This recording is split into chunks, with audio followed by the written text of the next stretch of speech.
Hello my dear friends, मैं गगन कपूर एक बार फिर से आप सभी का वेलकम करता हूं और हम अपनी आज की क्लास में आपके साथ इंट्रोडक्शन का चैप्टर आगे बढ़ाएंगे। आज की क्लास में हम आपके साथ दो बहुत ही इंपॉर्टेंट टर्म डिस्कस करेंगे। एग्जाम में इसके ऊपर थ्योरेटिकल क्वेश्चन आता है, तो इसीलिए ये टर्म समझने के बाद आपकी ये ड्यूटी होगी कि आप इसको याद कर लेंगे। एग्जाम में थ्योरेटिकल क्वेश्चन इसके ऊपर अक्सर आ जाता है। सर, क्या इनकम टैक्स पूरा थ्योरी है? मैंने कहा बच्चे बिल्कुल भी नहीं।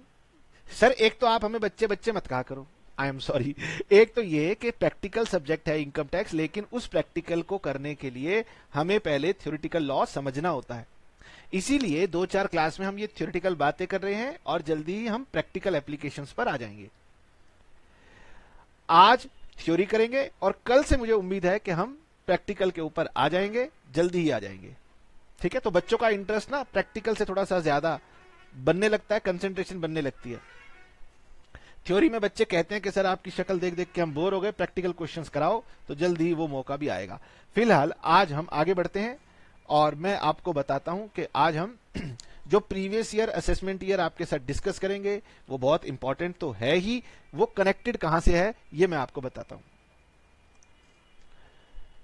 इसके लिए हम चलेंगे अपनी लास्ट क्लास में। जब मैंने आपको लास्ट क्लास में, अगर आपको याद हो, तो मैंने आपको पहले थोड़ा सा इनकम टैक्स का स्ट्रक्चर बताया था। हाँ सर, बहुत परेशान किया था। उसके बाद मैंने आपको बताया था सेक्शन 1 to 4 होते हैं। हाँ सर, इसमें कौन सी बात थी? अरे सुनो, इसमें सेक्शन 4 चार्जिंग सेक्शन होता है, ये इंपॉर्टेंट बात थी।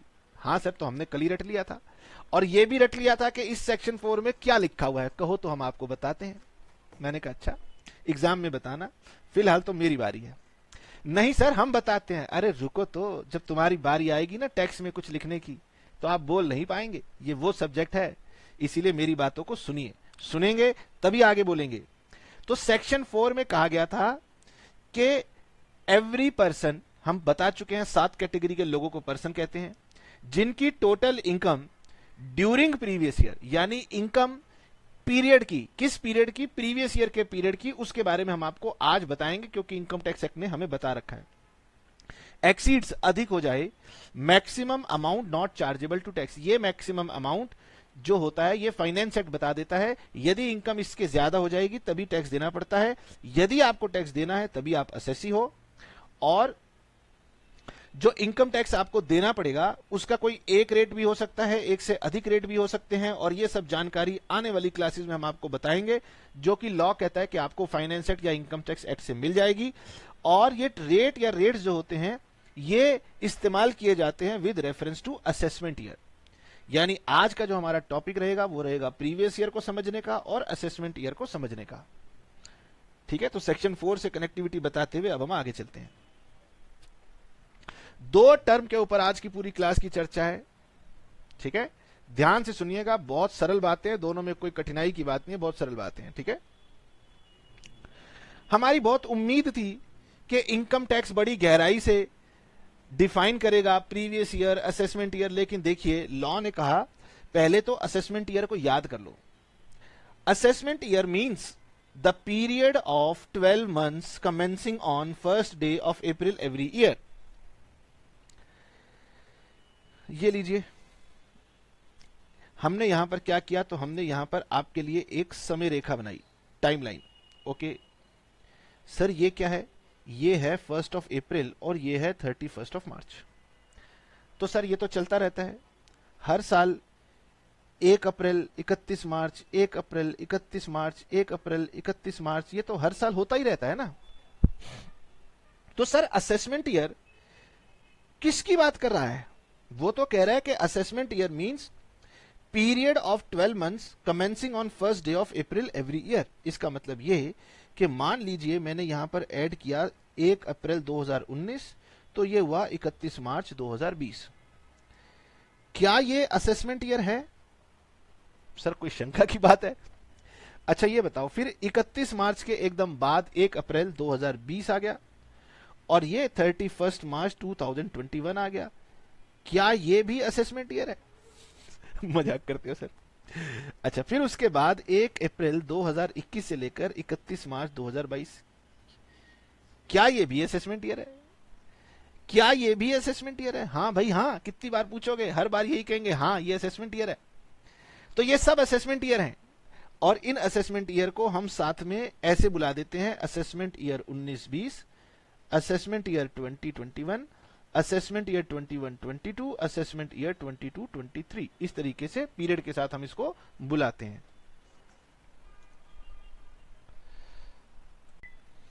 सर ये जो आपने बात कही ये बुक में कहां लिखी है?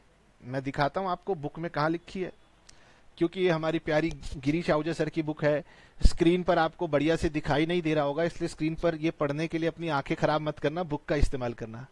बस मैं सिर्फ आपको बता रहा हूं, क्योंकि अलग अलग एडिशंस होते हैं, तो आपको थोड़ा आगे या पीछे के पेज नंबर पे ये मिल सकता है। ये सारी बातें हमने आपको बता दी, पर्सन हमने आपको बता दिया लास्ट क्लास में, एओपी बीओआई का अंतर बता दिया था लास्ट क्लास में, और उसके बाद एक इसका क्वेश्चन था जो कि आप रीड करेंगे। उसके बाद ये असेसमेंट ईयर बुक में ठीक से दिखाई नहीं दे रहा, लेकिन इसमें यही बात लिखी हुई है कि असेसमेंट ईयर का मतलब होता है 1 अप्रैल से लेकर 31 मार्च तक का 12 महीने का पीरियड। अब आपसे कोई ये क्वेश्चन पूछे कि असेसमेंट ईयर क्या हमेशा 12 मंथ्स का होता है, तो आंसर इज यस। अब आप कहोगे सर ये बात तो यहां से क्लियर हो रही है, लेकिन जब एग्जाम में पूछी जाती है तो हमारे सामने बुक नहीं होती, इसलिए हम भूल जाते हैं। तो याद रखना, assessment year is always of 12 months. Assessment year fixed है, 1 अप्रैल से स्टार्ट होता है, 31 मार्च अगली को खत्म हो जाता है। इसको हम जब भी इनकम टैक्स में बुलाएंगे तो साथ में असेसमेंट ईयर का पीरियड बताया करेंगे, जैसे assessment year 1920, assessment year 2021, assessment year 21-22। तो पीरियड के साथ हमें पता लग जाएगा कि कौन से असेसमेंट ईयर की बात हो रही है। ठीक है, नाउ अब सर ये प्रीवियस ईयर और असेसमेंट ईयर का झंझट क्या है, ये लोचा क्या है, इसका असेसमेंट ईयर का प्रीवियस ईयर के साथ संबंध क्या है, बताता हूं। मुझे थोड़ी सी जगह बनानी पड़ेगी। सर ऐसा करते हैं, नीचे यहां आपको समझाने की कोशिश करता हूं, फिर से मैं आपके लिए बनाऊंगा timeline. This is timeline, okay. ये है 1 अप्रैल 2020 से लेकर 31 मार्च 2021। इसको हमने नाम दिया assessment year 2020-2021, 2021। Income tax act कहेगा ये मेरा असेसमेंट ईयर है। आराम से मेरी बात को सुनना, इस असेसमेंट ईयर का मतलब क्या है। असेसमेंट ईयर 2021 का मतलब है कि इस पीरियड में आपकी इनकम की बात की जाएगी। आपसे यह पूछा जाएगा कि जी आपकी इनकम कितनी थी। समझिए मेरी बात को, आपसे पूछा जाएगा कि आपकी इनकम कितनी थी। तो आप कभी भी अपनी करंट इनकम की बात नहीं बता सकते। मैं आपको एग्जांपल देता हूं। मेरे फादर मुझसे कहते हैं, गगन तुम बहुत आलसी हो। मैंने कहा जी क्यों? कह रहे अच्छा मुझे ये बताओ तुम्हारी करंट मंथ की कलेक्शन कितनी है। और मैं कहता हूं पापा क्या मैं हर घड़ी अपनी कलेक्शन की हिसाब किताब लगाता रहता हूं क्या? वो कहते हैं जी आपको हर घड़ी लगानी चाहिए। मैंने कहा मान लीजिए जो आज की डेट है, आज की डेट है 21 जुलाई। तो मैंने कहा अभी तो आज का दिन खत्म नहीं हुआ, मैं आपको अपनी कलेक्शन कैसे बता दूं कि मेरी जुलाई के मंथ की कलेक्शन कितनी है, मेरी 21 जुलाई की कलेक्शन कितनी होगी, मेरी 1 जुलाई से लेकर 21 जुलाई तक की कलेक्शन कितनी है। मैं घड़ी घड़ी यही काम करता रहूं? क्या मैं पढ़ाऊं ना? क्या मैं बच्चों की क्वेरीज का आंसर ना करूं? क्या मैं साइट के ऊपर अपडेशन ना करूं? मैं अपनी प्रिपरेशन नहीं करूं? तो फिर वो मान जाते हैं, वो कहते हैं चलो ठीक है, अच्छा ये बता दो जो पिछला महीना बीता था उसी की कलेक्शन बता दो। अब मैं कहता हूं कि पापा वो भी पता नहीं है। कह रहे यही तो बात है, तुम्हें पता नहीं है, तुम्हारे स्टाफ को पता नहीं है, किसको पता है? मुझे कौन बताएगा? तो एक्चुअली होता क्या है कि हिसाब किताब करने में समय लगता है। इनकम टैक्स के अंदर इन सारी बातों के लिए इस्तेमाल किया जाता है ईयर का पीरियड। असेसमेंट ईयर का मतलब यह है कि इस पूरे साल के अंदर पूछा जाएगा कि आपकी इनकम कितनी थी। तो इनकम हम आपसे पूछेंगे अगेन साल की, ईयर की, लेकिन इस साल में आप अपनी इनकम कैसे बता सकते हो?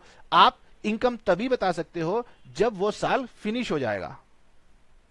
यानी कि इनकम टैक्स कहता है हम हमेशा जब भी इनकम की बात कर रहे होंगे तो जिस साल में हम बात कर रहे होंगे उस साल का नाम होगा असेसमेंट ईयर, लेकिन उस साल में हम जिस इनकम की बात कर रहे होंगे वो होगा आपका पीछा खत्म हुआ जो वर्ष है उसकी।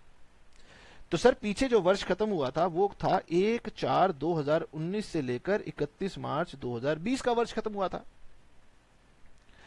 अब अगर मैं सरल भाषा में बोलूं तो मैं ये कहूंगा कि वर्ष 2021 में हमें पिछले साल 19-20 की इनकम के बारे में बात करनी है।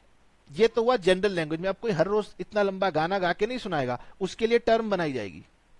आपको बोला जाएगा अपनी रिटर्न फाइल करो, तो आप अपनी रिटर्न में ऐसे थोड़ी ना लिखेंगे कि अभी चल रहा है 20-21 और मैं आपको अपनी इनकम बता रहा हूं 19-20। इसके कुछ टर्म होंगे। जब भी आप अपनी इनकम की कंप्यूटेशन कर रहे होंगे तो वो साल अगला हो चुका होगा, उसका नाम होता है असेसमेंट ईयर। ध्यान से सुनना, जिस साल में इनकम की आप बात कर रहे हैं वो है असेसमेंट ईयर, लेकिन इनकम उस साल की बात नहीं कर रहे, इनकम हम बात कर रहे हैं उसके पीछे के वर्ष की। इसका नाम रख दिया गया प्रीवियस ईयर, यानी प्रीवियस ईयर 19 और 20। तो ना तो असेसमेंट ईयर आप अकेले में पढ़ेंगे ना प्रीवियस ईयर अकेले में पढ़ेंगे, ये दोनों एक दूसरे के साथ जुड़े हुए हैं, कनेक्टेड हैं। कैसे? इसका मतलब ये कि अगर कोई मुझसे कहेगा प्रीवियस ईयर 19-20, समझे, तो इसका मतलब सरल भाषा में यह है कि इनकम होगी इस पीरियड की। लेकिन मैं सरकारी विभाग से कह रहा हूं कि भाई इसके बारे में बात हम 19-20 वर्ष में नहीं कर पाएंगे, ये वर्ष बीतने दो, मुझे मेरा हिसाब लगा लेने दो और फिर मैं आपके साथ बात कर पाऊंगा कि मैंने 19-20 में क्या कमाया था। लेकिन 19-20 के लिए जब हम बातें कर रहे होंगे तो वर्ष अगला आ चुका होगा, उसका नाम हो जाएगा assessment year. Sir income tax में तो हमेशा इनकम की बात होगी, बिल्कुल ठीक। कभी कभी इनकम टैक्स सवाल में सीधा लिख दिया करेगा, बताएं प्रीवियस ईयर 1920 की इनकम कितनी थी, तो बच्चा कहेगा सर तो बहुत सरल बात है। लेकिन अगर क्वेश्चन ये कहे कि बताएं आपकी income for the assessment year 2021 कितनी थी, तो आपको कहना है सर हम सवाल के झांसे में नहीं आएंगे, इनकम हमेशा किसकी होती है, प्रीवियस ईयर की। अगर क्वेश्चन कहे असेसमेंट ईयर 2021 की इनकम बताओ, तो इसका मतलब है आपने प्रीवियस ईयर 1920 की इनकम बतानी है। सीधी बात, नो बकवास, सीधी बात, नो बकवास। यानी कि जिस ईयर में इनकम की बात हो रही होगी वो असेसमेंट ईयर है, लेकिन इस ईयर में किस साल की इनकम की बात हो रही होगी, पिछले साल की इनकम की बात हो रही होगी। अब आप कहोगे सर ऊपर तो आपने बताया था कि 1920 भी असेसमेंट ईयर था, बिल्कुल, लेकिन 1920 असेसमेंट ईयर प्रीवियस ईयर 18-19 के रिस्पेक्ट में था। यानी कि जब असेसमेंट ईयर 19-20 में इनकम की बात हो रही थी तो वो उससे पिछले वाले साल की इनकम की बात हो रही थी। ठीक है, तो यानी कि शुरुआती दौर पर कुछ समय आपको ये एडजस्ट करने में लगेगा कि भाई हम सवाल जो कर रहे हैं वो किस साल का कर रहे हैं। हम सवाल हमेशा हमेशा 19-20 का कर रहे हैं, लेकिन टर्म दो तरीके से लिखी जाएगी, या तो प्रीवियस ईयर 19-20 लिखी जाएगी या असेसमेंट ईयर 20-21 लिखी जाएगी। असेसमेंट ईयर 20-21 का मतलब होता है कि हम 20-21 की इनकम की बात नहीं कर रहे, 19-20 की बात कर रहे हैं। तो जब असेसमेंट ईयर दिखे तो आपने उससे एक साल पीछे जाना है और उसकी इनकम की बात करनी है। इसका लॉजिक बहुत ही क्लियर है कि मैं अपनी 19-20 की इनकम 19-20 के खत्म होने के बाद ही बता सकता हूं। इसीलिए यह है मेरा असेसमेंट का ईयर, जब मेरी इनकम की कंप्यूटेशन की जाएगी, उसका टैक्स निकाला जाएगा, यह सारा काम यहां पर होगा। लेकिन किस इनकम के रिस्पेक्ट में होगा, जो उससे पहले इमीडिएटली साल खत्म हुआ था उस इनकम के रिस्पेक्ट में होगा। सर ये बात हम समझ गए, अब आप ज्यादा समझाओगे तो हम कंफ्यूज हो जाएंगे, बाकी हम बुक पढ़ के धीरे धीरे समझ जाएंगे। सर अब मेरा सवाल यह है कि असेसमेंट ईयर आपने बताया था हमेशा 12 महीने का होता है, इसका मतलब प्रीवियस ईयर भी हमेशा 12 महीने का होता है। इसका मतलब प्रीवियस ईयर की डेफिनेशन भी ऐसे ही लिखी होगी कि ये 1 अप्रैल से शुरू होकर के 31 मार्च में खत्म होने वाला 12 महीने का पीरियड है, ऐसा ही लिखा होगा। आप कहोगे कि सर असेसमेंट ईयर की डेफिनेशन के अंदर ये सारी बातें नहीं लिखी। हाँ, एग्जाम में जब आपसे पूछा जाए तो आप केवल यही लिखना, उससे ज्यादा कुछ मत लिखना। ठीक है, समझने के लिए मैंने आपको बताया। अब आपके मैं इस बात का आंसर देता हूं कि प्रीवियस ईयर के बारे में लॉ क्या कहता है। ठीक है, लॉ में प्रीवियस ईयर सेक्शन 3 में डिफाइंड है और वहां लिखा है previous year means financial year immediately preceding assessment year. Sir assessment year में लिखा था 1 अप्रैल से लेकर 31 मार्च तक का पीरियड जो होता है असेसमेंट ईयर होता है, और प्रीवियस ईयर में लिखा है financial year immediately preceding assessment year. ठीक है, तो यहां देखिए ये था मेरा असेसमेंट ईयर 2021, इसके पीछे का फाइनेंशियल ईयर, मैंने वर्ड यूज किया financial year, calendar year use नहीं किया।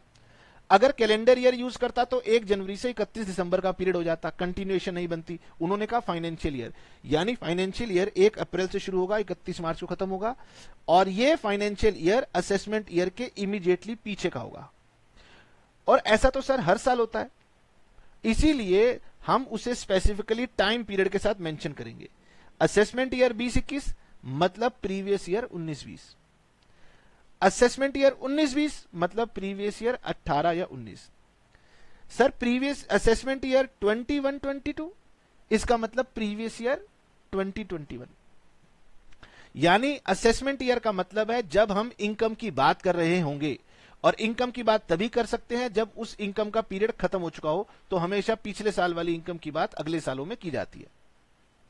ठीक है, previous year means financial year immediately preceding assessment year, इतना सही लॉ में लिखा है। सर क्या इतना ही मुझे लिखना है, अभी डेफिनेशन खत्म नहीं हुई? सर इस डेफिनेशन से तो लगता है कि प्रीवियस ईयर भी हमेशा 12 महीने का होता है, लेकिन ऐसा नहीं है। इसीलिए एग्जाम में यह क्वेश्चन पूछा जा सकता है आपसे एमसीक्यू में कि क्या असेसमेंट ईयर हमेशा 12 महीने का होता है? यस। क्या प्रीवियस ईयर भी हमेशा 12 महीने का होता है? तो मैंने कहा बच्चे वेट कर मुझे आगे बताने दे। देखिए प्रीवियस ईयर का मतलब होता है आपकी इनकम की मैं बात कर रहा हूं, ठीक है सर। अब लॉ कहता है कि ऐसा हो सकता है कि आपने अपना बिजनेस यहां पर स्टार्ट किया हो, बिजनेस स्टैट्स मत पढ़ लेना, बिजनेस स्टार्ट किया हो, शुरू किया हो, नया बिजनेस। हो सकता है आपकी जॉब यहां लगी हो, यानी आपकी सैलरी की इनकम यहां से स्टार्ट हुई हो सकता है आपने एक नई हाउस प्रॉपर्टी खरीदी हो और उसको किराए पे चढ़ा दिया हो, तो यहां से हो सकता है आपने अपनी हाउस प्रॉपर्टी को परचेस करके किराए पे चढ़ाया था। अब एसएससी कह रहा है कि अगर मेरा बिजनेस शुरू हुआ था साल के बीच में और मेरी जो है इनकम जो आप पूछ रहे हो वो तो पूरे साल की अभी हुई नहीं, तो सरकार ने कहा चिंता मत कर, ऐसा केवल पहली बार होगा जब तू इनकम कमाना शुरू करेगा। मतलब अगर तूने बिजनेस स्टार्ट किया तो तू ईयर के बीच में कभी भी शुरू कर सकता है। हो सकता है तूने 5 अगस्त को शुरू कर दिया हो। सर ये 5 अगस्त कहां से आ गया? ये धारा 370 हटने का दिन है। ये 5th ऑफ अगस्त ये राम जन्मभूमि की शिलान्यास का दिन भी है, तो 5th ऑफ अगस्त मैंने इसलिए ले लिया। तो 5 अगस्त को अगर तुमने शुरू किया तो तुम कहोगे कि साल तो सर 4 अगस्त अगले साल खत्म होता है, तो लॉ कहेगी चिंता मत कर, ऐसा करते हैं पहले साल में जब तू बिजनेस स्टार्ट करेगा तो 99% चांस है कि तेरा पहला साल छोटा ही बन रहा होगा। तो पहला साल एक एक्सेप्शन होती है जब आपका प्रीवियस ईयर 12 महीने से कम का लिया जाता है। सर यानी कि लॉ कहता है कि प्रीवियस ईयर, ध्यान से सुनना, ऑफ न्यूली सेटअप बिजनेस, आपका बिजनेस नया शुरू किया था उस केस में, या फिर बिजनेस की जगह प्रोफेशन यूज होता है, जैसे मेरे केस में प्रोफेशन यूज हो सकता है, या फिर न्यू सोर्स ऑफ इनकम, यानी आपकी नई एम्प्लॉयमेंट लगी है, या आपने नया एक हाउस प्रॉपर्टी परचेज करके किराए पे चढ़ाया है, या कंस्ट्रक्शन करके किराए पे चढ़ाया है। इस केसेस में जब नई बातें होंगी तब इन केस ऑफ बिजनेस या फिर प्रोफेशन न्यूली सेटअप, तो जब भी बिजनेस वर्ड यूज होगा साथ में प्रोफेशन यूज होगा। इन केस ऑफ बिजनेस और प्रोफेशन न्यूली सेटअप या new source of income coming into existence during the financial year, अगर ये दोनों में से कोई बात हुई थी तब आपका पीरियड शुरू होगा from date of setting up of business या प्रोफेशन, या फिर date of new source of income coming into existence, और खत्म कब होगा? 31 मार्च को, यानी कि अगली 31 मार्च को एंडिंग होगी। ये डेट तो क्लियर है पहले साल में भी, लेकिन स्टार्टिंग डेट वहां से शुरू होगी जहां से आपकी इनकम शुरू हुई। इसका मतलब साफ है कि जिस साल आप बिजनेस स्टार्ट करते हैं उस साल का पहली बार का प्रीवियस ईयर का पीरियड हम बोलेंगे प्रीवियस ईयर, लेकिन वो 12 महीने से कम का हो सकता है। बाकी हर एक केस में ये 12 महीने का होता है। इसलिए अगर आपसे कभी एमसीक्यू की फॉर्म में ये क्वेश्चन पूछ दिया जाए कि क्या हमारा प्रीवियस ईयर हमेशा 12 महीने का होता है, तो आप कहेंगे नहीं, न्यूली सेटअप बिजनेस के केस में ऐसा नहीं होता। अब बच्चे के मन में आउट ऑफ क्यूरियोसिटी एक बात और आएगी कि सर एंडिंग ईयर में भी तो ऐसा हो सकता है। इसके बारे में लॉ ने कुछ नहीं लिखा। जब लॉ ने लिखा नहीं तो वो आपसे पूछेगा भी नहीं। बाकी आप में फुसफुसाहट करने के लिए, आपस में गप मारने के लिए बहुत समय है। आप कहोगे सर जिस साल बिजनेस वाइंड अप हो रहा है उस साल क्या होगा, तो भाई उस साल भी ये कम ही हो जाएगा। लेकिन लॉ में ऐसा कुछ लिखा हुआ नहीं है। लॉ में लिखा है कि बस प्रीवियस ईयर का मतलब होता है असेसमेंट ईयर से पीछे का फाइनेंशियल ईयर, और अगर ये न्यू बिजनेस या न्यू सोर्स हो तो उस दिन से लेकर 31 मार्च तक का पीरियड होता है। क्वेश्चन थ्योरेटिकली बनेंगे तो यहीं से बनेंगे। इनकम टैक्स ज्यादा इनकम को निकालने में इंटरेस्टेड है, बिजनेस को बंद करने वाली बात में वो ज्यादा इंटरेस्टेड नहीं है। अच्छा सर, यहां पर देखा तो यहां पर सर हमारे पास कोई क्वेश्चन वगैरह नहीं है। मैं चाहूं तो क्वेश्चन बना सकता हूं, लेकिन अब आप बात समझ गए हैं तो लेट अस सपोज हम एक क्वेश्चन यहां ड्राफ्ट करते हैं। ये था मेरा प्रीवियस ईयर 1920 और ये था 2021।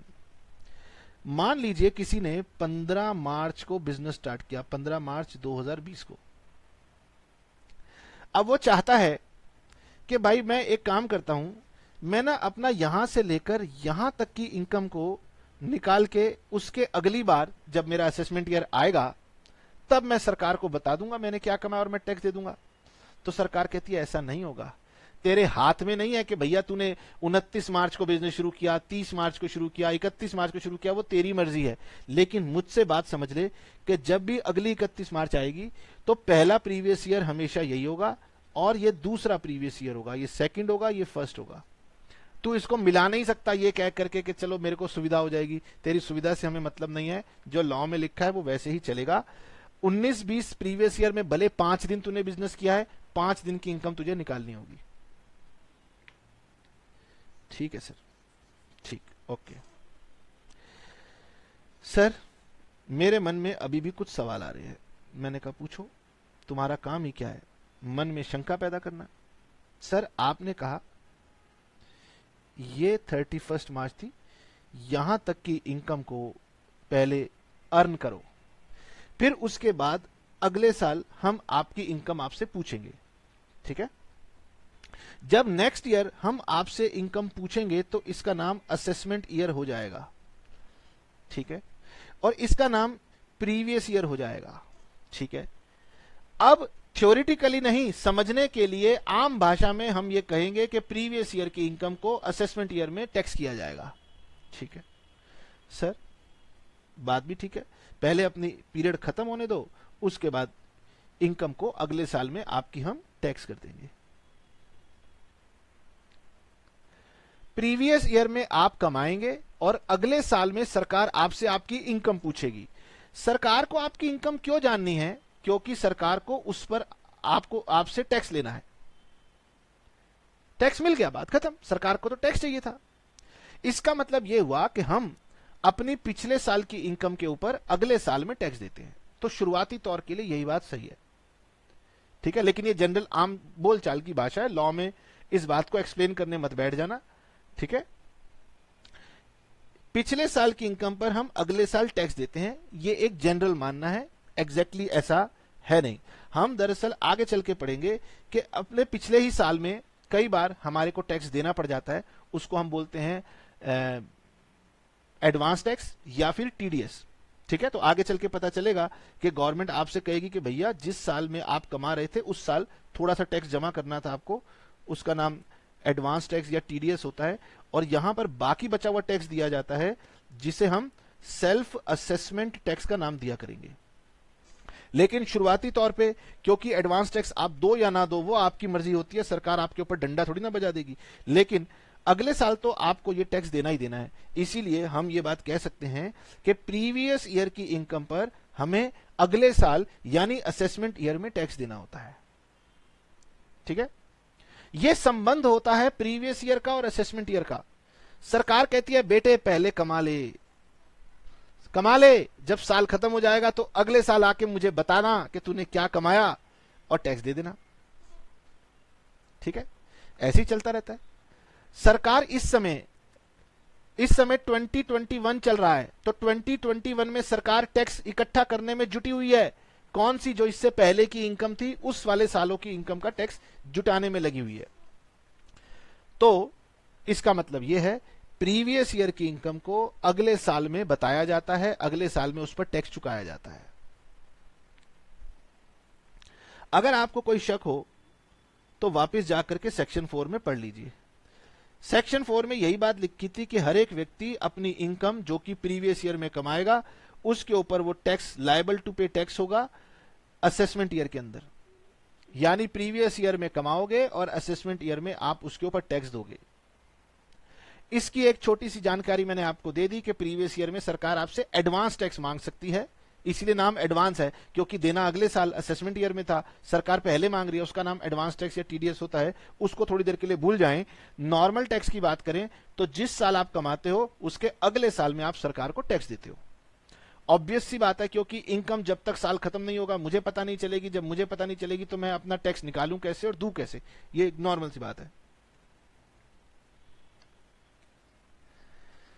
सर रुक क्यों गए? क्योंकि अब मैं ना आपसे एक्सेप्शन की बात करने वाला हूं। जब आप इनकम टैक्स पढ़ेंगे तो इनकम टैक्स के अंदर, ठीक है, शुरुआती दौर पे कुछ बातें आएंगी जो मैं आपको बताता जा रहा हूं। इनकम टैक्स के अंदर प्यारी बात यह होती है कि इनकम टैक्स पहले अपनी एक बात कहता है और फिर अगले ही पल अपनी बात से पलट भी जाता है। मतलब आप सोचो, कोई आपसे कहे अभी अभी तो तूने कहा था ये वाली बात, नहीं अब मैं ये कह रहा हूं, ये कोई ये क्या बात हुई भैया, एक बात पे टिक जा। तो सरकार आपको कहेगी एक बात पे टिक जा, लेकिन खुद के लिए सरकार इतने विकल्प खोल के चलेगी कि कहने की बात नहीं है। कुछ जगह पर ये विकल्प अच्छे भी हैं और कुछ जगह पर हम इसकी निंदा भी करते हैं। ठीक है, लॉ समझ लीजिए, जब भी आप पढ़ेंगे कई जगह पर लॉ पहले कुछ लिखेगा और फिर अपनी बात पे पलटी मार रहा होगा, उसको वो कहेगा एक्सेप्शंस। Sir exceptions? यस, उसको वो कहता है प्रोविजो। लॉ की लैंग्वेज में कहें तो प्रोविजो होगा और आम भाषा में समझें तो वो उसकी एक्सेप्शन होगी। तो अभी हमने पहले एक लॉ का नियम पढ़ा कि इनकम प्रीवियस ईयर की अगले साल यानी असेसमेंट ईयर में टैक्स होगी, ये नॉर्मल प्रोविजन है। अब हम पढ़ने जा रहे हैं इसकी अपवाद, प्रोविजो, एक्सेप्शन, जो कि बहुत ही इंपॉर्टेंट है। आपको अपनी बुक में मिलेंगे, उनको आपने याद करना है और उस पर आपको एग्जाम में थ्योरेटिकल क्वेश्चन पूछा जाएगा कि क्या हमेशा प्रीवियस ईयर की इनकम असेसमेंट ईयर में टैक्स होती है? आप लिखोगे नहीं, कुछ केसेस में ऐसा नहीं होता। आप लिखोगे कि सेक्शन 4 कहता यही है कि प्रीवियस ईयर की इनकम असेसमेंट ईयर में टैक्स होगी, लेकिन ऐसी कुछ एक्सेप्शन है जहां पर यह नियम तोड़ दिया जाता है। और ये नियम क्या है? ये बहुत ही कॉमन सेंस के हैं कि आप खुद ही कहेंगे कि हाँ सर यहां पर तो सरकार ठीक ही बात कह रही है, गलत नहीं कह रही, ऐसा ही होना चाहिए। आइए जी समझने की कोशिश करते हैं। अब आपसे क्वेश्चन पूछा जाएगा, income of previous year is chargeable to tax in the immediately following assessment year, जो अभी आपने नॉर्मल पढ़ा था। Is there any exception to this rule? क्या इसकी कुछ एक्सेप्शंस हैं? या फिर इसको ऐसे पूछा जाएगा, under what circumstances income of previous year is taxable in the previous year itself. ठीक है, अगर आपने ऊपर का रूल समझ लिया है तो ये नीचे की स्टेटमेंट आपको समझ में आएंगी कि ये एक्सेप्शंस की तरफ इशारा कर रही है। हमने लिखा है कि as per section 4 income of previous year is chargeable to tax in the immediately succeeding assessment year. हाँ तो सर यही तो हमने पढ़ा है, but following are the exceptions. नया ये है, ओहो दाढ़ी खुजला रहे हो, ये बेटे आपको बता रहा हूं कि ये इंपॉर्टेंट है, मार्क कर लो, मैंने तो यहां लिख के दिया हुआ है, एग्जाम के लिए इंपॉर्टेंट है। Therefore in the following cases, अब हमारी यहां स्पेलिंग मिस्टेक हो गई है, ठीक कर लेंगे, कोई बात नहीं सर, लगे हाथ कर दो, बाद में कुछ नहीं होता। लो ओके, तो therefore in the following cases previous year and assessment year are same. मतलब कि भाई ये जो प्रीवियस ईयर असेसमेंट ईयर की कैटेगराइजेशन है खत्म कर दी जाएगी। तुरंत तुरंत टैक्स मांग लिया जाएगा। एक्सेप्शन कुल कितनी है? 1, 2, 3, 4 और 5। इनके पीछे का लॉजिक आपको बता रहा हूं। हालांकि लॉ आपसे कहता है मैं आपको लॉजिक वॉजिक नहीं बताऊंगा, मैं तो सिर्फ आपको लॉ बताऊंगा, लेकिन हम क्योंकि इंटरेस्ट बना सकें आपको बात समझाने के लिए, हम उसके कुछ लॉजिक आपके सामने रख देते हैं। तो यहां पर लॉजिक ये है कि अगर मैं नॉर्मल रूल से चलूं, प्रीवियस ईयर की इनकम को असेसमेंट ईयर में टैक्स करूं, तो यहां पर सरकार को लगता है कि फिर हमें टैक्स मिलेगा ही नहीं। इसलिए जहां जहां पर लॉ को खतरा दिखाई देता है कि भाई प्रीवियस ईयर के टैक्स की इंतजार अगले साल के लिए करेंगे तो हमारे को टैक्स नहीं मिलेगा, तो गवर्नमेंट ने उसको लिख दिया कि यहां पर आपको तुरंत टैक्स देना है। वो 5 केसेस हैं, बहुत समय से एग्जामिनर के फेवरेट क्वेश्चंस में ये काउंट होते हैं। सबसे पहला है shipping business of non resident. Shipping business of non resident, तो मैं एक काम करता हूं, यहां थोड़ी सी जगह बनाता हूं, बाद में इसको हटा दूंगा, कोई बात नहीं, ठीक है।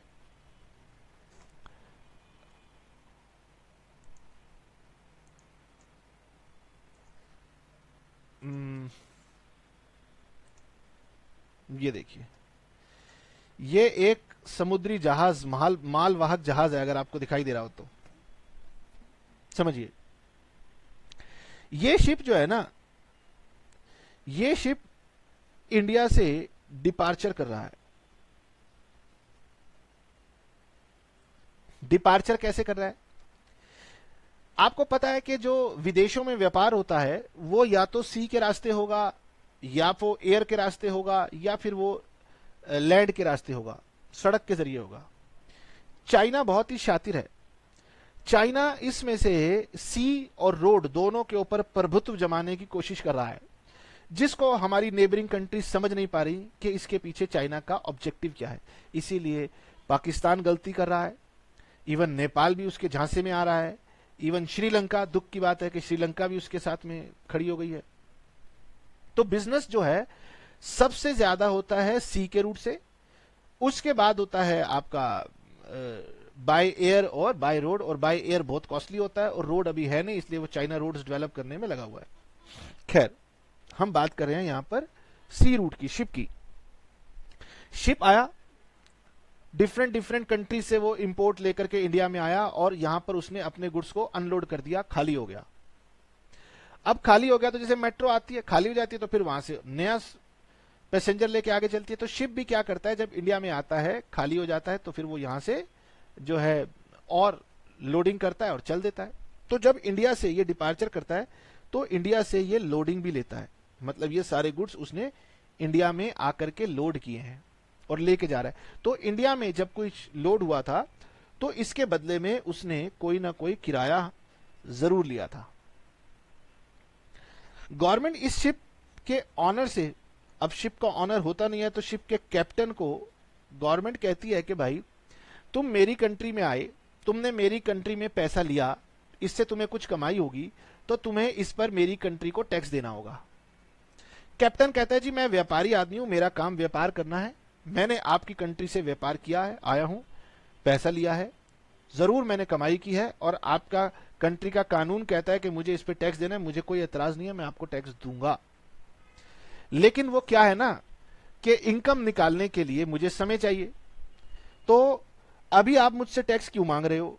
अभी तो चल रहा है ना प्रीवियस ईयर, क्योंकि अभी तो मैं कमा रहा हूं, जब ये प्रीवियस ईयर खत्म हो जाएगा तो उसके अगले साल में मैं आपको टैक्स दे दूंगा। सरकार कहती है कि भैया वो भगवान राम का जमाना चला गया। भगवान राम कहा करते थे कि प्राण जाए पर वचन न जाए, जिसका आजकल कोई मानता नहीं है, हमारी सरकार भी नहीं मानती, झूठ बोलती है। हम सब भगवान राम के उपासक हैं, लेकिन वो जमाना चला गया है सतयुग का, अब जमाना कलयुग का आ गया है। तो सरकार कहती है भैया पीछे मुंह करे, मैं तो रोज ऐसी बातें करती हूँ। नेता कहते हैं मैं तो रोज ऐसे वादे करता हूं कि इलेक्शन जीतूंगा तो ये करूंगा। क्या करता हूं? जब मैं काला तो मैं तेरे पे विश्वास कैसे कर लूं? तू अगले साल आएगा, मुझे झूठ बना रहा है। अरे मैं ये रोज टोपियां सब जनता को पहनाता हूं, नेता कहता है तू मुझे पहना रहा है। समझे, हमें तो इसकी बहुत अच्छे से आदत है, हम इसके खिलाड़ी हैं, कंपटीशन करेगा तो हम सबसे आगे निकलेंगे, इसलिए बात छोड़ दे। वो कह रहा है ठीक है, लेकिन कानून तो आप ही ने बनाया ना। तो वो कहता है ले कानून बदल दिया तेरे लिए, अब पढ़िए, अब इस बदले हुए कानून को यहां पर पढ़ते हैं। व्हेन अ शिप, तो यहां पर समुद्री जहाज की बात की जा रही है, बिलोंग्स टू और चार्टर्ड बाय नॉन रेजिडेंट, यानी ये शिप जो है ये किसी नॉन रेजिडेंट के द्वारा ली गई है या किसी नॉन रेजिडेंट के द्वारा या उसको बिलोंग करती है। कैरिंग, कैरिंग का मतलब ये इंडिया से लोड करके चलती है, लोगों को, जीव जंतुओं को, सामान को, चिट्ठियों को शिप करके इंडिया के पोर्ट से चली है, उसे रोक लिया जाएगा, उसे इंडिया पार करने की अनुमति नहीं दी जाएगी जब तक वो उसके ऊपर टैक्स पे ना कर दे। तो यहीं पर रोक लिया जाएगा कि रुकिए भाई, पहले अपना टैक्स पे कीजिए। मास्टर ऑफ द शिप से कहा जाएगा पहले अपना टैक्स पे कीजिए। ये मास्टर ऑफ द शिप कह रहा है कि भाई मेरे पास इनकम नहीं है। सरकार ने कहा कोई बात नहीं, तू ये बता कि तूने फ्रेट कितना कलेक्ट किया। वो कहता है जी कुल मिला के मेरे को यहां से फ्रेट मिला 2 करोड़ रुपए का। इमेजनरी फिगर है, पता नहीं कितना होता होगा। तो गवर्नमेंट कह रही है कि ये बात ठीक है कि तू इनकम नहीं निकाल पाएगा, क्योंकि इनकम निकालने के लिए तुझे अपने शिप का P&L बनाना पड़ेगा, आपको बहुत सारे खर्चे लगाने पड़ेंगे, वो लंबा प्रोसेस है। तो तू एक काम कर, अपनी फ्रेट का 7.5% अमाउंट निकाल, दिस इज योर इनकम। यानी 2 करोड़ का 7.5% होता है मात्र 15 लाख। यानी सरकार कह रही है कि भाई तेरी 15 लाख की इनकम है। वो कह रहा है जी मैं नहीं मानता, सरकार कह रही है माननी पड़ेगी, मैंने बता दिया कि तेरी 15 लाख की इनकम है। अब ज्यादा भी हो सकती है, कम भी हो सकती है। तू इस 15 लाख की इनकम के ऊपर टैक्स कंप्यूट कर, जो कि परसेंटेज के हिसाब से होता है, वो हमें दे और अपनी जान छुड़ा ले। ये शिप का मास्टर कहता है कि नहीं जी, आपको पता नहीं है, मेरी शिप पे तो घाटे हो रहे हैं। तो सरकार ने कहा ठीक है, अभी तो ये टैक्स तुझे देना पड़ेगा, जाना है तो। या फिर तू एक काम कर दे, कोई ऐसा सेटिस्फैक्ट्री अरेंजमेंट कर दे, कोई सेटिस्फैक्ट्री अरेंजमेंट यहां पे कर दे जिससे मैं इंश्योर हो जाऊं कि भाई तू मुझे टैक्स देगा, अगले साल आके इनकम बताएगा और टैक्स देगा। तो ऐसा तभी हो सकता है जब ये कहे कि भाई हमारा एक इंडियन पार्टनर है, या हमारा एक इंडियन रिप्रेजेंटेटिव है, या एक हमारा इंडियन एजेंट है। आप चिंता मत कीजिए, मैं आपको उसकी गारंटी दिला रहा हूं। अब सरकार ऐसे किसी व्यक्ति की गारंटी नहीं मानती, इसके पीछे और भी लीगल प्रोविजंस होते हैं, बैंक गारंटीज होती हैं, बहुत कुछ होता है। तो हम अभी उसकी गहराई में नहीं जाएंगे, हमने केवल ये बताना है कि वो शिप्स जो कि नॉन रेजिडेंट्स की होती हैं उन पर यह नियम लगता है, जब वो जाते हैं तो जितना फ्रेट इंडिया में बुक किया गया है उस पर 7.5% पर उनकी इनकम निकाली जाती है, डीम की जाती है, मानी जाती है। उस इनकम पर टैक्स निकाला जाता है जो कि और कम हो जाता है, वो उनको देना होता है, या फिर उन्हें अपने यहां पर कोई ना कोई एजेंट की प्रोविजन करनी पड़ती है, तो ही गवर्नमेंट उनको जाने की इजाजत देती है। इसका मतलब जिन्होंने अरेंजमेंट कर दिया उनके लिए नॉर्मल रूल है, और जिन्होंने अरेंजमेंट नहीं किया उनके लिए 7.5% का रूल है। तो ये जो 7.5% का रूल है ये एक अपवाद है। जिस समय वो जा रहा था वो उसका प्रीवियस ईयर था, सरकार ने उससे उसी समय टैक्स लिया, तो यानी उस इनकम के लिए प्रीवियस ईयर असेसमेंट ईयर अलग अलग नहीं बल्कि एक ही थे।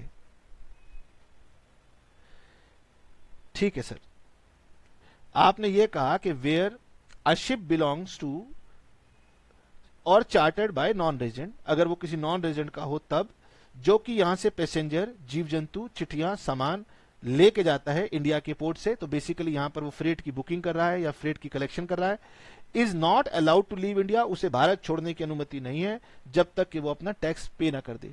टैक्स पे करने के लिए भाड़े का 7.5% उसकी इनकम मानी जाएगी को हम बोलते हैं डीम्ड। और फिर इस इनकम के ऊपर टैक्स कैसे निकाला जाएगा तो वो फाइनेंस एक्ट जब हम नेक्स्ट क्लास में पढ़ेंगे तब हम समझेंगे। तो यहां आपसे वो प्रैक्टिकल नहीं थ्योरेटिकल पूछ रहा है, तो आपने ये बात लिख देनी है। ओके, इसमें क्या था सर, तो बहुत आसान था। हाँ, तो अभी हमने एक पॉइंट पढ़ लिया। Okay, this is point number 1, ये हमने पढ़ लिया, ये सब मैंने हटा दिया। ओके, आप नोट करना चाहें वो आपकी मर्जी है, बैक करके वीडियो रोक के जैसे भी चाहें वो आपकी मर्जी है। ओके, आगे बढ़ते हैं। अब आ गया एक दूसरा केस, ये था प्रीवियस ईयर 1920 और ये था इसका असेसमेंट ईयर 2021। ओके, पता चला एक व्यक्ति यहां पर उसकी फॉरेन कंट्री में जॉब लग गई, बड़ा खुश है, बड़ा खुश। जगह जगह ढिंडोरा पीटा जा रहा है, उसके पेरेंट्स बोल रहे हैं कि जी हमारा बच्चा तो फॉरेन में जॉब लग गई है, बैंक का मैनेजर बन गया है और वो अब जा रहा है, विदेश में जा रहा है।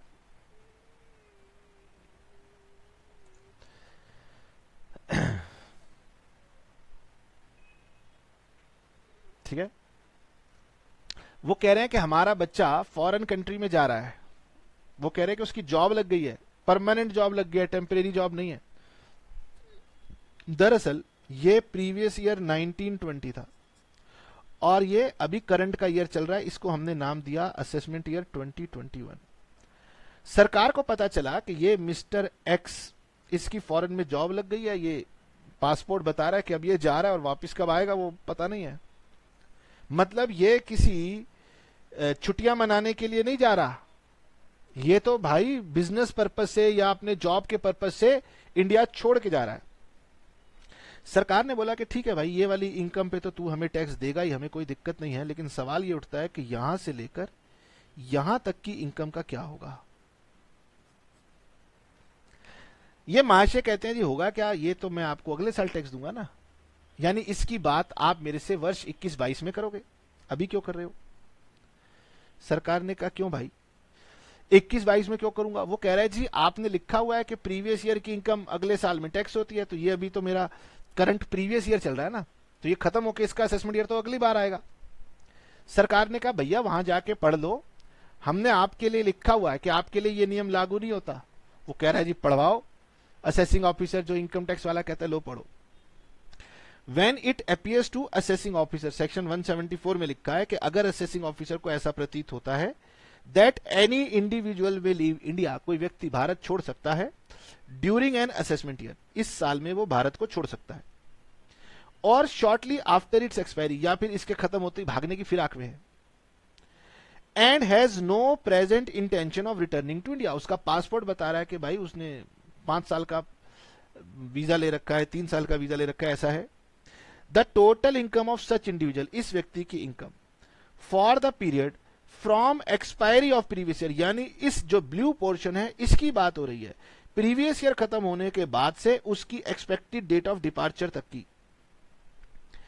Total income of such individual for the period from expiry of previous year for that assessment year, इस असेसमेंट ईयर के प्रीवियस ईयर की एक्सपायरी मतलब इस डेट से लेकर up to probable date of departure, up to the probable date of departure is chargeable to tax in the same assessment year, यानी इसको इसी बार टैक्स कर दिया जाएगा। ये बात यहां लिखी गई है। ओके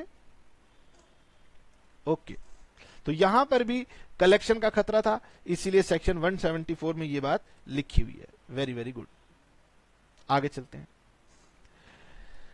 अगला केस आता है income of AOP, association of person. Association of person का मतलब क्या था, एक ऐसा ग्रुप जिसमें अलग अलग कैटेगरी के लोग हो सकते हैं। तो ये आपने समझ लिया ना, मैं इसको हटा देता हूं।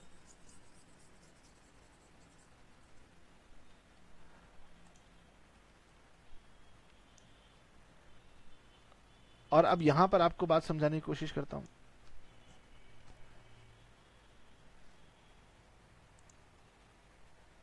एक सेकंड रुकिए।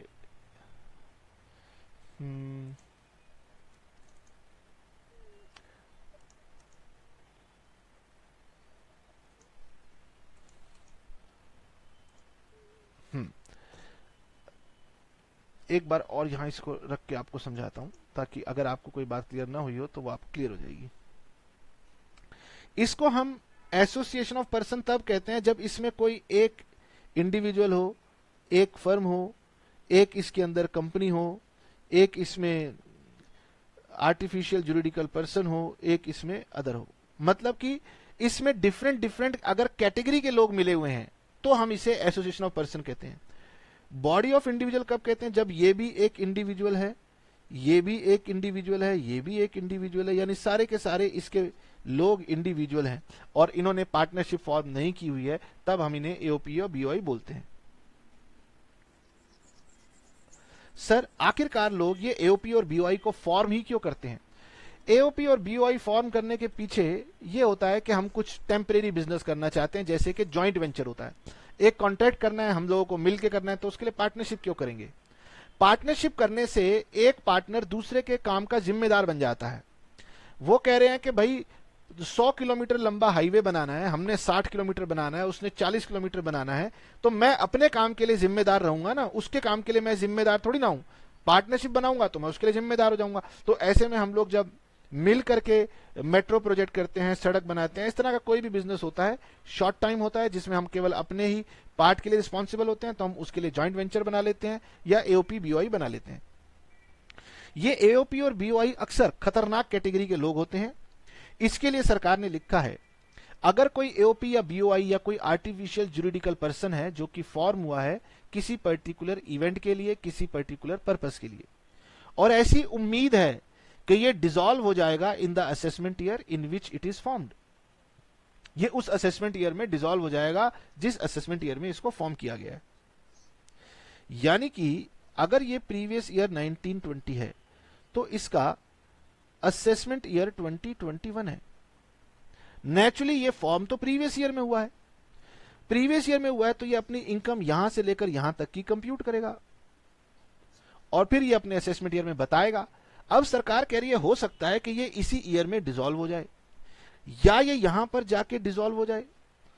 अगर ये यहां पे जाके डिसॉल्व हो रहा है तो फिर प्रीवियस ईयर से एंड से लेकर के यहां तक के प्रॉफिट की बात हमें इमीडिएटली करनी पड़ेगी। तो सरकार कहती है कि अगर ये डिसॉल्व हो जाते हैं in the assessment year in which it is formed, तो इनकी इनकम सेम लैंग्वेज है for the period from expiry of the previous year for that assessment year up to the date of its dissolution. यानी इस assessment year से relevant previous year जब खत्म हुआ था तब से लेकर जो इनकी डेट ऑफ डिसोल्यूशन है तब तक की इनकम को भी सरकार इमीडिएटली टैक्स कर देगी। बच्चा ये कह सकता है कि सर ये बात समझ नहीं आई, पहले तो विदेशी था भाग गया, यहां पर इंडिया में था भाग गया, तो यहां पर सर क्यों ऐसा कर दिया? बच्चे मेरी बात को समझो, हमारे देश की पुलिस को क्या आप इतना सक्षम समझते हो कि लुकआउट जारी कर दिया जाएगा तो वो पकड़ लाएगी? पुलिस को ठोक दिया विकास दुबे ने, भाग लिया, और पुलिस को बोलिए जाइए पकड़ के लाइए कहां है विकास दुबे, तो पुलिस को मिला नहीं, उसने सरेंडर कर दिया, उज्जैन में जाकर के महाकाल के मंदिर में जाके सरेंडर कर दिया। अरे भाई, अगर आपने किसी से पैसे लेने हो और आप कोर्ट में चले जाएं कि जज साहब मुझे इस व्यक्ति से पैसे लेने हैं, तो जज साहब बोलेंगे भाई एक बात बताओ ये व्यक्ति कहां है, तुम्हें पता है? आप कहोगे नहीं सर हमें नहीं पता, तो जज साहब कहेंगे ठीक है जब पता चले तब आ जाना। आपको सदमा लग सकता है, आपको लगेगा जज साहब ये तो काम पुलिस का है, पुलिस को कहिए ढूंढे। जज साहब पुलिस से कहेंगे भाई इस व्यक्ति को ढूंढो, पुलिस कहेगी ठीक है सर ढूंढ लाएंगे। जज साहब कहेंगे ठीक है जब ढूंढ लाओगे तब हमें बता देना, तब बुला लेंगे। आप कहोगे बताओ क्या हमारे देश की पुलिस इतनी भी सक्षम नहीं है कि वो एक व्यक्ति को ढूंढ पाए? तो बहुत मुश्किल काम होता है, नहीं मिलेगा। तो यानी एओपी और बीओआई वाले लोग भी ऐसी कैटेगरी के लोग हो सकते हैं जो कि काम करने के बाद पता चले अच्छा सरकार के पैसे देने हैं, गायब हो जाएं और सोशल मीडिया पे नजर ना आए। सबको हमारी तरह थोड़ी ना सोशल मीडिया पे नजर आते हैं। सर मौका ना छोड़ो, वो तो फिर मिल जाए, आप बिल्कुल ना मिलो। चलिए जी कोई बात नहीं, ठीक है। तो कहने का मतलब यह है कि सरकार ने अपने आप को यहां पर सेव किया, सरकार उनके पीछे भागने में अपना समय और अपनी मशीनरी को बर्बाद नहीं करना चाहती, तो सरकार ने कहा हम इनको भी पकड़ के इमीडिएटली टैक्स कर देंगे। Okay sir. तो यहां पर भी रेवेन्यू की सुरक्षा के लिए, मतलब अच्छे काम के लिए ये नियम बना। ऐसे ही सरकार एक और पॉइंट बताती है आपको। सरकार का ये कहना है कि कुछ लोग ना क्या करते हैं, इनकम कमाते हैं और इस तरीके से कमाते हैं कि उनका नाम ना आए और वो बच के निकलने, कल को कोई सबूत ना बचे कि उन्होंने कमाया था। मतलब एक व्यक्ति के पास कैश पड़ा हुआ था, वो गया, उसने एक प्रॉपर्टी के लिए बयाना दिया और फिर बयाना लेने के बाद में जब तक पूरी पेमेंट करनी थी एक दूसरे व्यक्ति को ढूंढ के लाया और उसको बोला कि भाई जो पेमेंट है ना वो डायरेक्टली तू पहले वाले पर्सन के नाम कर दे और तेरे नाम में सौदा करवा देता हूं। इसका मतलब ये कि ये था एक सेलर और ये था बीच में एक ऐसा आदमी जिसे टैक्समैन कहता है कि भाई ये टैक्स की चोरी कर रहा है। हाँ, तो हमने इसको नाम दिया, क्या नाम दें इसको, ब्लैक मनी। चोर कहेंगे तो अच्छे लगे ना, है। और ये एक जेन्युइन बायर है। तो हुआ क्या, इनकी एक बिल्डिंग का सौदा हुआ। बिल्डिंग थी मान लीजिए 5 करोड़ की, और इस ब्लैक मनी वाले ने इसको एडवांस मनी जिसे आप कहते हो बुकिंग अमाउंट, वो 50 लाख रुपए दे दिया। और इसने कहा कि जी मैं आपको 3 महीने के अंदर पूरी पेमेंट कर दूंगा। फिर क्या हुआ, इसने तलाश किया एक जेन्युइन बायर, और फिर जेन्युइन बायर को बोला भाई ये प्रॉपर्टी मैं तुझे 6 करोड़ में बेच देता हूं। जेन्युइन बायर ने कहा ठीक है। उसने बोला बस तुझे करना क्या है कि तुझे जो है ना पेमेंट जो है ना इसको दे देनी है, और जो कैश वाली पेमेंट है ना वो मुझे दे देनी है।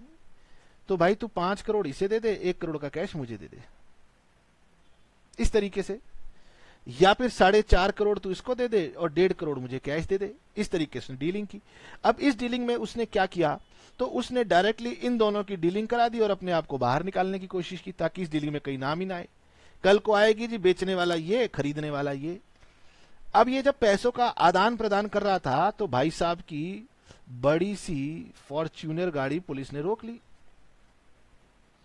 पुलिस ने कहा भाई लॉकडाउन के दौरान भाई इतने सारे लोग कहां जा रहे हो? तो भाई पैसे की बात है तो बहुत सारे लोग जा रहे थे ना, पैसे की सुरक्षा की बात थी, हथियार वथियार भी हो सकते हैं। तो पकड़ लिया गया तो पैसे निकल आए, पूछताछ की गई। पुलिस वाले ने कहा भाई इसमें तो हमारा भी हिस्सा बनता है, और वो जरा ज्यादा मुंह खोल गया, बात बिगड़ गई। उसने भी मंत्री को फोन फान लगा दिया, बात बिगड़ गई, कहीं की कहीं पहुंच गई। अब पकड़े गए तो फिर इलाज इनकम टैक्स कहता है मैं भी करूंगा।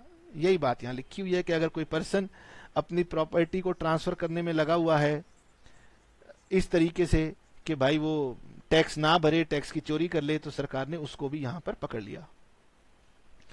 Where it appears to assessing officer that a person is likely to transfer his property to avoid tax on the income of such person of the period from expiry of the previous year for the assessment year to the date when assessing officer commences proceedings under section 175 shall be chargeable to tax in the same assessment year। वो उसी assessment year के अंदर आपको पकड़ के tax कर देगा। ठीक है, अच्छा यहां पर वर्ड लिखा होता है shall be chargeable to tax, shall be chargeable to tax, यानी सरकार कह रही है कि भाई सरकारी ऑफिसर को ना ये काम करना ही करना है। ओके, लेकिन अब एक ऐसा क्लॉज है जहां पर सरकारी ऑफिसर के ऊपर ये कोई कंपल्शन नहीं है कि उसने उसी समय उसकी इनकम को टैक्स करना है। यहां पर एक ऑप्शनल पावर असेसिंग ऑफिसर को दी गई है। अब एक बूढ़ा व्यक्ति है, वो कहता है जी मैं बूढ़ा हो चला हूं, अपना बिजनेस बंद करना चाहता हूं। तो वो असेसिंग ऑफिसर से कह रहा है कि देखिए ये था प्रीवियस ईयर 1920 और इस साल की इनकम मेरी आप टैक्स कर दो, ये असेसमेंट ईयर 2021 चल रहा है। इस दौरान इसने बताया असेसिंग ऑफिसर को कि देखो जी मैं तो अपना बिजनेस यहां पर क्लोज कर चुका हूं, तो हम बैठे हैं, बिजनेस क्लोज हो चुका है, हिसाब हमने बना लिया है, तो आप ये वाली इनकम जो रेगुलर बेसिस पे टैक्स कर रहे हो इसके साथ साथ मेरी ये वाली इनकम को भी टैक्स कर दो। असेसिंग ऑफिसर जनरली इस बात पे हामी भर देता है कि ठीक है मैं कर दूंगा, अगर उसके पास समय होता है तो। अगर वो बहुत बिजी हो, कोई प्रेशर हो, तो लॉ ने कहा फिर कंपल्शन नहीं है, बट यहां पर हमने उसको एक ऑप्शनल पावर दी है कि where any business is discontinued in any year, income of the period from expiry of previous year, यानी प्रीवियस ईयर खत्म होने के बाद जब तक उसने अपना बिजनेस डिसकंटिन्यूड किया है उस डेट तक की कंटिन्यूअंस पे वो, अगर असेसिंग ऑफिसर को लगता है समय है, तो यहां पर सॉफ्ट वर्ड मे का इस्तेमाल किया गया है, उससे टैक्स ले लिया जाएगा। तो ये आज जो आपने पढ़ा प्रीवियस ईयर क्या है, असेसमेंट ईयर क्या है और उसकी जनरल रूल की एक्सेप्शंस क्या है, तीनों हमारे एग्जाम के लिए मोस्ट इंपॉर्टेंट होती हैं। तो आपने बुक से ये रीड करना है, उसके बाद हम आपको नेक्स्ट क्लास में डिस्कस करेंगे। और उससे पहले जो हमने आपको पढ़ाया है वो आप बुक से जब रीड करेंगे तो यहां कुछ क्वेश्चन आ रहे हैं आपके सामने। Ascertain previous year in relation to assessment year. Dr. Gupta was appointed as assistant professor in Shri Ram College of Commerce for the first time on 1st of August। तो इनका प्रीवियस ईयर 1 अगस्त से शुरू होकर के अगली 31 मार्च तक जाएगा, जो कि 12 महीने का नहीं होगा। Dinesh started cloth business on 27th of February, तो 27 फरवरी से शुरू होगा और 31 मार्च तक, कुल मिलाकर के 32 या 33 दिन बन रहे हैं, उतना ही ये होगा। ठीक है, तो आप इसको रीड कर लेना। नेक्स्ट क्लास से हम धीरे धीरे प्रैक्टिकल की तरफ भी बढ़ने वाले हैं, लेकिन आपको मैं बता देता हूं प्रैक्टिकल वही कर सकता है जो थ्योरी को पढ़ेगा, थ्योरी को समझेगा। ठीक है, इसको याद कीजिएगा और फिर हम नेक्स्ट क्लास में आपके साथ चर्चा करेंगे, इस चर्चा को जारी रखेंगे। शुरुआत में चीजें समझाने में समय ज्यादा लगेगा, धीरे धीरे हम ज्यादा मैटर को एक एक क्लास में कनेक्ट करते हुए चलेंगे। ठीक है, tata bye bye, see you.